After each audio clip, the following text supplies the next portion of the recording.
National Herald case को लेकर कांग्रेस का हल्ला शुरू। जमानत पर बाहर राहुल सोनिया के लिए देशव्यापी प्रदर्शन। ईडी की कार्रवाई से राहुल गांधी का गुस्सा 7वें आसमान पर। कार्रवाई से बौखलाए राहुल गांधी ने बीजेपी को धमकाया।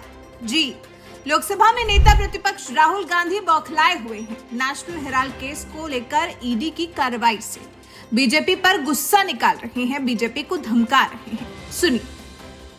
तो उनको ये भी सोचना चाहिए,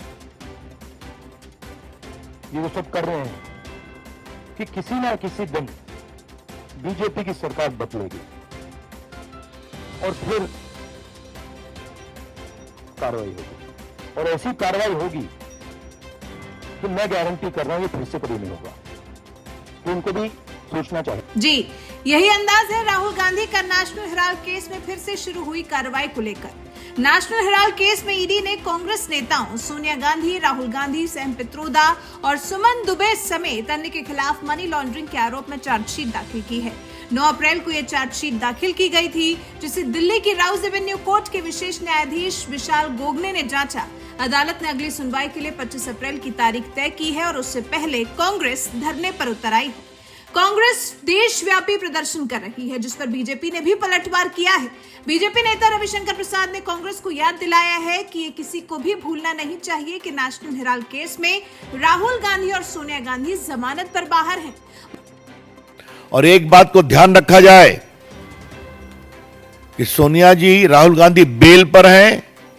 इन्होंने पूरी कार्रवाई को क्वाश करने के लिए हाई कोर्ट, सुप्रीम कोर्ट का दरवाजा खटखटाया और कोई राहत नहीं मिली। सिर्फ यही राहत मिली कि आप पर्सनली कोर्ट में अपीयर नहीं होइएगा, you will appear through lawyer.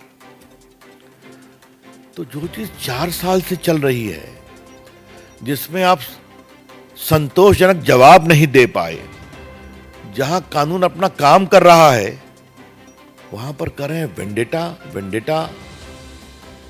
और उनके जो मेंबरान पार्लियामेंट हैं, देश के नामी गिरामी वकील, वो भी इसको अजीब प्रकार की बेबुनियाद तर्क दे रहे हैं। मतलब ये कि आरोपी कांग्रेसियों को बचाने के लिए उनके वकील भी कोई खास मदद नहीं कर पा रहे, संतोषजनक जवाब नहीं दे पा रहे हैं, और ईडी तो अपना काम कर रही है।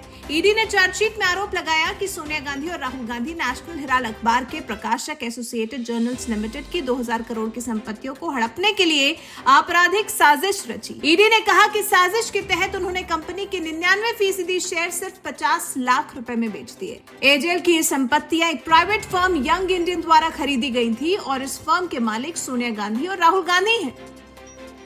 ईडी ने अपनी चार्जशीट में सोनिया गांधी को आरोपी नंबर 1 और राहुल गांधी को आरोपी नंबर 2 बनाया है। इस मामले में बीजेपी नेता सुब्रमण्यम स्वामी ने साल 2014 में शिकायत की थी और इसमें गांधी परिवार के साथ साथ अन्य वरिष्ठ कांग्रेस नेताओं पर भी आपराधिक साजिश रचने का आरोप लगाया था।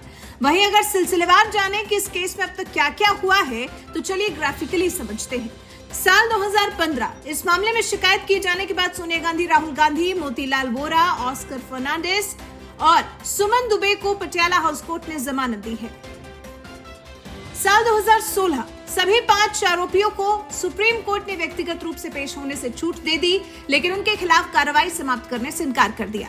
साल 2018 केंद्र सरकार ने 56 साल पुराने स्थायी पट्टे को रद्द कर दिया और हेराल्ड हाउस से एजेएल को हटाने का काम शुरू किया, क्योंकि एजेएल अब प्रिंटिंग या पब्लिशिंग का काम नहीं कर रहा था और इसके लिए ही इसे 1962 में बिल्डिंग दी गई थी। साल 2019 सुप्रीम कोर्ट ने एजेएल के खिलाफ कार्रवाई पर अगले आदेश तक रोक लगा दी। साल 2021 ईडी ने बीजेपी नेता स्वामी की शिकायत पर जून 2014 में पटियाला हाउस कोर्ट के द्वारा दिए गए आदेश के आधार पर जांच शुरू की। साल 2023 ईडी ने नवंबर 2023 में दिल्ली, मुंबई और लखनऊ में संपत्तियां कुर्क की। साल 2025 पिछले हफ्ते ईडी ने 661 करोड़ रुपए की संपत्तियों पर कब्जे के लिए नोटिस जारी किए थे। इन्हें पहले ही जांच के तहत कुर्क कर लिया गया था। साल 2025 9 अप्रैल को ईडी के स्पेशल पब्लिक प्रोसिक्यूटर एनके मट्टा ने prevention of money laundering act की धारा 3 और 4 के तहत सोनिया गांधी और राहुल गांधी समेत अन्य पर 988 करोड़ रुपए की मनी लॉन्ड्रिंग का आरोप लगाते हुए चार्जशीट दाखिल की थी। अब इसके साथ ही आपको ये भी समझा देते हैं कि नेशनल हेराल्ड केस है क्या। बीजेपी नेता और पूर्व केंद्रीय मंत्री सुब्रमण्यम स्वामी ने पटियाला हाउस कोर्ट में याचिका दायर कर आरोप लगाया था कि कुछ कांग्रेसी नेताओं ने गलत तरीके से और धोखाधड़ी कर नेशनल हेराल्ड अखबार के मालिकाना हक वाली कंपनी एसोसिएटेड जर्नल्स लिमिटेड का अधिग्रहण कर लिया है। अधिग्रहण का आरोप यंग इंडियन प्राइवेट लिमिटेड पर लगा। स्वामी ने अपनी अर्जी में यह भी आरोप लगाया था कि इस अधिग्रहण के जरिए करीब 2000 करोड़ की कंपनी की संपत्ति को सिर्फ 50 लाख रुपए देकर हड़प लिया गया और दिल्ली के बहादुर शाह जफर मार्ग स्थित हेराल्ड हाउस की संपत्ति पर कब्जा कर लिया गया। अब इन आरोपों का ही कोई संतोषजनक जवाब कांग्रेस कोर्ट में नहीं दे पा रही है, इसलिए राहुल गांधी और सोनिया गांधी जमानत पर बाहर हैं।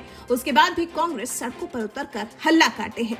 वैसे आप ईडी के नेशनल हेराल्ड केस में कार्रवाई के खिलाफ कांग्रेस के प्रदर्शन और राहुल गांधी की बौखलाहट को लेकर क्या कुछ कहना चाहेंगे, कमेंट कर हमें जरूर बताएं। साथ ही हमारे इस वीडियो को ज्यादा से ज्यादा शेयर करें और हमारे चैनल को सब्सक्राइब कर बेल आइकन दबाना बिल्कुल ना भूलें।